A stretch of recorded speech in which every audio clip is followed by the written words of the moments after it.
Bonjour aux chers membres du jury et bienvenue. Mon objectif d'aujourd'hui est de vous démontrer qu'au cours de mon stage de 12 semaines, j'ai pu m'accorder du temps de réflexion afin d'actualiser mon expérience professionnelle et donc mon personal branding.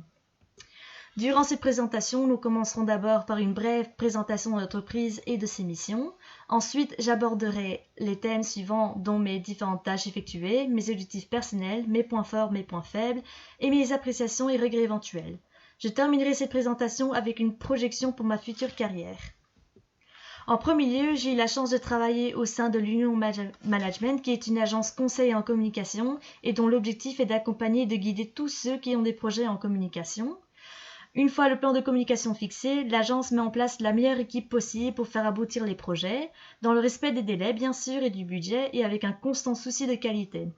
L'agence de communication accompagne et conseille ses clients pour promouvoir l'image de ceux-ci auprès du public ciblé, qui sont les clients et les prospects, les partenaires et les fournisseurs. L'Union établit avec l'annonceur un réel partenariat pour mieux connaître ses clients et mettre en place des campagnes qui leur ressemblent.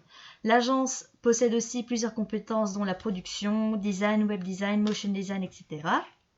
Ceci nous amène à aborder le deuxième point. Le tout premier jour, j'ai dû me connecter à toutes les plateformes et réseaux sociaux nécessaires pour l'accomplissement de mes tâches. Voici deux exemples de tâches que j'ai dû réaliser. Sur la première capture d'écran, j'ai dû contacter 3 agences de musique par mail ou par téléphone dans le but d'organiser une interview via Skype ou Microsoft Teams.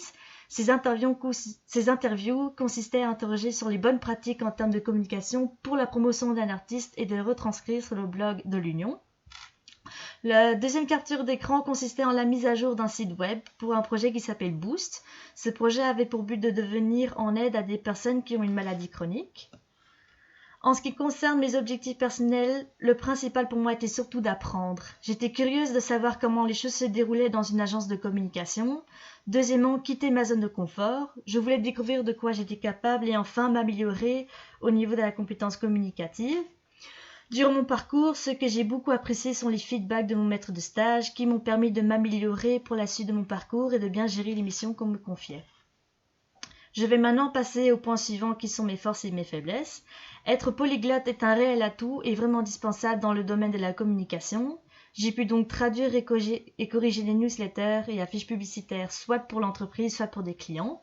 Ce stage m'a aussi permis d'être plus responsable et autonome. Je prête plus attention aux détails. De plus, mon maître de stage appréciait beaucoup le fait que je sois serviable, fiable et toujours motivée à faire ce qu'on me délègue. Au niveau de mes points faibles, au début, mon maître de stage me reprochait de ne pas souvent prendre des initiatives lorsque une mission s'avère être plus stimulante. Finalement, j'ai su prendre des initiatives pour me faciliter la vie en faisant la retranscription automatique d'un appel téléphonique, par exemple. De plus, il se pouvait que je me retrouve à travailler sur plusieurs tâches en même temps afin d'en faire le maximum. Mais à force d'avoir fait cela, j'avançais moins vite dans mon travail. Et le fait que les clients soient très exigeants m'a permis d'être plus performante sous pression et de mieux gérer mon temps. Je voudrais maintenant continuer avec mes appréciations et mes regrets éventuels. J'ai adoré l'ambiance qu'il y avait dans l'équipe du Beta Cowork. C'est ça l'avantage de travailler dans des espaces de coworking. Tout le monde se connaît et nous sommes toujours serviables les uns envers les autres.